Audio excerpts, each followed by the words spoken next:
नमस्कार। Mutual fund निवेश का एकमात्र विकल्प है या बेहतर विकल्प है, इस बात की समझ तो आ गई। इन्फ्लेशन को कोई एसेट क्लास अगर बीट कर सकता है एक लंबे समय में तो वो म्यूचुअल फंड ही है। मगर जब हम बाजार में जाते हैं और म्यूचुअल फंड के स्कीम की परख करना चाहते हैं, अपने लिए सेलेक्ट करना चाहते हैं, तो एक बाढ़ मिलती है हमें। 2700 से भी ज़्यादा म्यूचुअल फंड स्कीम्स हैं, 50 से भी ज़्यादा एएमसीज हैं जो म्यूचुअल फंड प्रोवाइड करती हैं। तो कौन सा म्यूचुअल फंड हमारे लिए सही है, इस बात को समझने के लिए, जानने के लिए हमें फंडामेंटली म्यूचुअल फंड होते क्या है फ्रॉम द वेरी स्क्रैच समझना पड़ेगा। तो अगर आप इसमें जिज्ञासा रखते हैं कि म्यूचुअल फंड को बिल्कुल स्क्रैच से सीखा जाए तो ये वीडियो आपके लिए है। और ये वीडियो आपके लिए भी है अगर आपने लॉकडाउन में म्यूचुअल फंड्स में निवेश करना शुरुआत किया था, पहले छोटे से पैसे लगाए थे और जब बाजार का एक बुल रन चल रहा था, बाजार डेली नई ऊंचाइयों को छू रहा था, आपके पैसे ग्रो हो रहे थे, तो आपको बड़ा मज़ा आ रहा था, बड़ा लुत्फ आ रहा था। और बाद में धीरे धीरे उत्साह बढ़ने से आप बड़े पैसे भी लगाना शुरू कर दिया आपने। और जब 2021 में 62,000 का आंकड़ा सेंसेक्स ने टच किया था तो फिर तो आपकी बल्ले बल्ले हो रही थी। मगर इसके बाद लगातार बाजार वोलाटाइल है, बाजार गिर रहा है और इस फॉलिंग मार्केट्स में हमारी कॉन्फिडेंस की धज्जियां उड़ने शुरू हो गई। तो आप देखिए, ऐसी स्थिति में आप एक डावाडोल की जो स्थिति फील होती है, तो अगर आपको बेसिक स्क्रैच से फंडामेंटली म्यूचुअल फंड का ज्ञान हो तो आपको इस जो वोलाटाइल पीरियड है उसमें सेल थ्रू करने में, उसको गुजार देने में, उससे कमाई करने में काफ़ी ज़्यादा मदद मिलेगी। तो अगले 10 मिनट का वक्त महत्वपूर्ण है और ऐसे सीरीज़ में काफ़ी वीडियोस आएंगे, क्योंकि म्यूचुअल फंड अपने आप में एक ब्रह्मांड है। इसमें इक्विटी भी होता है, इसमें डेट भी होता है, इसमें हाइब्रिड भी होता है, इसमें मल्टी कैप भी होता है। तो ध्यान से सुनिए, अगले 10 मिनट काफ़ी महत्वपूर्ण है।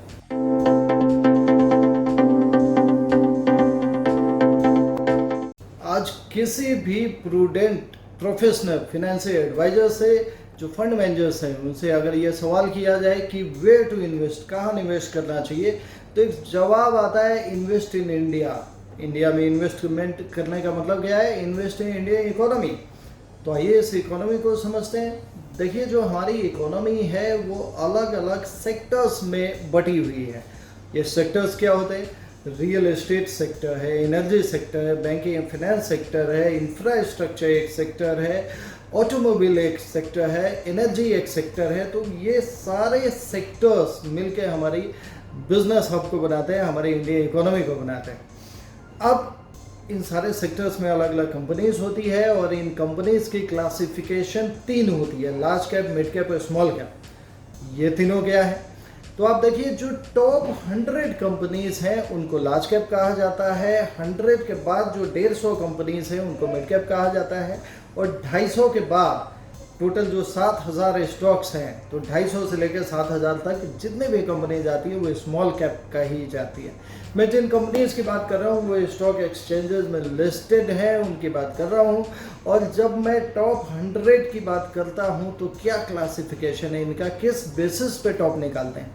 तो ये देखिए, market cap on the basis of free float shares, इनके हिसाब से इसका टॉप रैंकिंग निकाली जाती है। अब जब मैंने कहा फ्री फ्लोट मार्केट कैपिटलाइजेशन, तो एक सवाल हो सकता है ये क्या भला है भाई? तो मार्केट में जितने भी शेयर्स हैं उसमें देखिए 2 प्रकार के शेयर्स होते हैं, एक प्रोमोटर शेयर्स होते हैं और एक फ्लोटिंग शेयर्स होते हैं। फ्री फ्लोट जिनको कहा जाता है, जो पब्लिक के लिए ओपन रहते हैं इन्वेस्टमेंट में। अब ये जो फ्री फ्लोट शेयर्स हैं, इन सब का कुल मिला के जो वैल्यू होती है एक पर्टिकुलर डे में, और सबको अगर जोड़ दिया जाए तो वो मार्केट फ्री फ्लोट कैप कहा जाता है उसको। और इसमें अगर ऊपर से 100 कंपनी छांट लिया जाए तो वो लार्ज कैप हो जाते हैं, और इसी तरीके से मिड कैप और स्मॉल कैप हो जाते हैं। अब हम समझते हैं कि ये इंडेक्स क्या होते हैं। देखिए, बाजार में 2 चीज़ें आप बार बार सुनते हो, बच्चा बच्चा जानता है आज, सेंसेक्स और निफ्टी। मगर आपको पता है कि सेंसेक्स और निफ्टी का फुल फॉर्म क्या है? देखिए, सेंसेक्स का मतलब होता है सेंसिटिव इंडेक्स और निफ्टी का मतलब होता है नेशनल 50। अब इसके नाम से कुछ समझ आ रहा है। सेंसिटिव इंडेक्स का मतलब क्या होता है? इसमें 30 शेयर्स होते हैं, जो टॉप के 30 होते हैं, जाहिर सी बात है ये लार्ज कैप होंगे।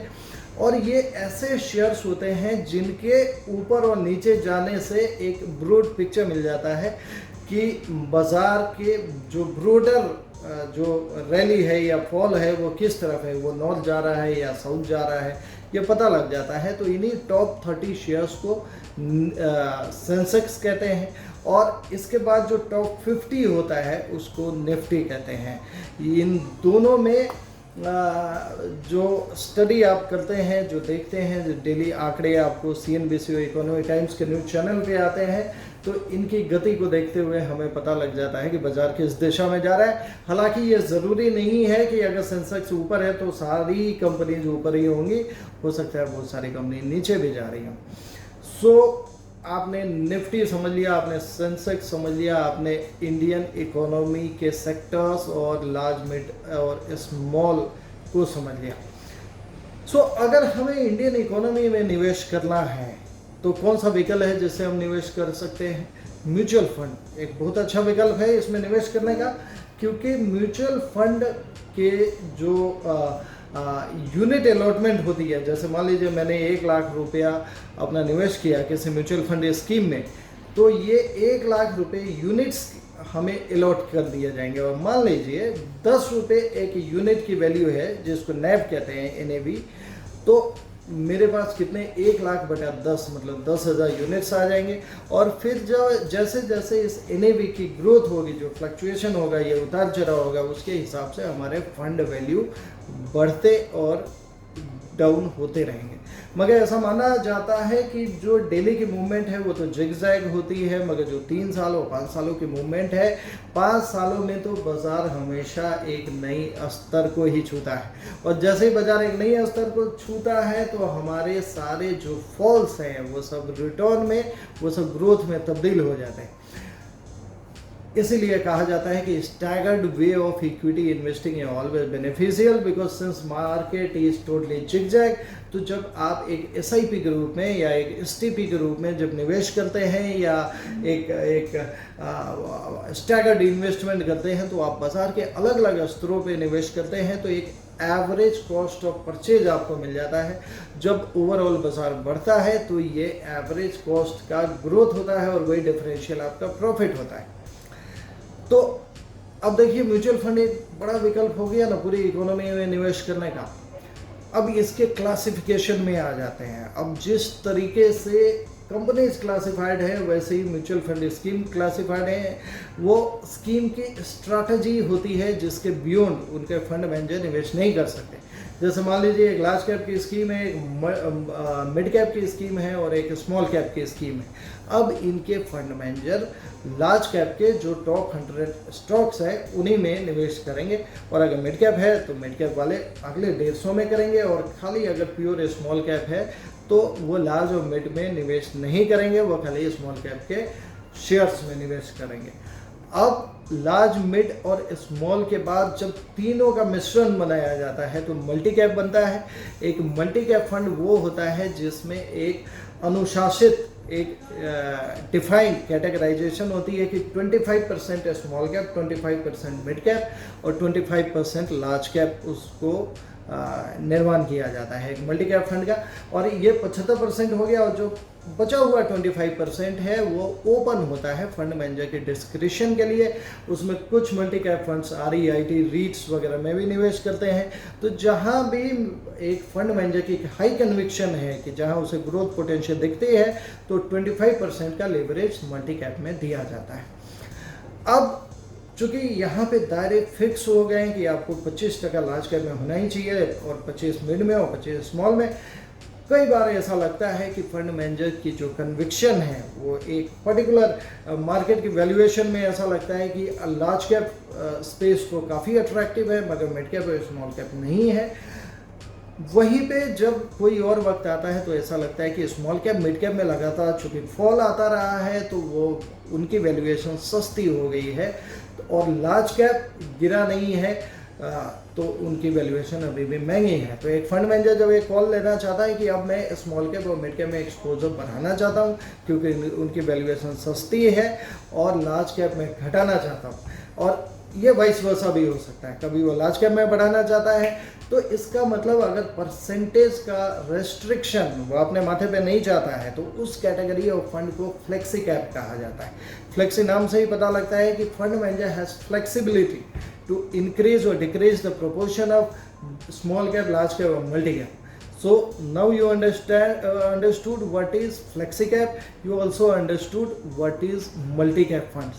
So अब अगले जो सीरीज नेक्स्ट वीडियो आएगा सेम सीक्वल में, उसमें हम चर्चा करेंगे कि हाइब्रिड फंड्स क्या होते हैं और हाइब्रिड फंड्स में भी जो कैटेगराइजेशन है, अलग अलग कैटेगराइजेशन है, अग्रेसिव हाइब्रिड की या कंजर्वेटिव हाइब्रिड की, जिसको इक्विटी और डेट दोनों के प्रोपोर्शंस को वेरी करके बनाया जाता है। ये सब की चर्चा करेंगे, किन लोगों को ये सारे फंड सूट करेंगे, ये सब की चर्चा करेंगे। तो बने रहिए, ये जो सीरीज है, ये जो सीक्वल है, ये पूरा ख़त्म करने के बाद आप म्यूचुअल फंड की बारीकियों को इतना समझ जाएंगे कि कभी भी एक वोलाटाइल टाइम आएगा तो आपका बीपी उतना ज़्यादा फ्लक्चुएट नहीं करेगा जितना मार्केट फ्लक्चुएट करता है। और finally you will take only returns from the market, you will never lose money into the market.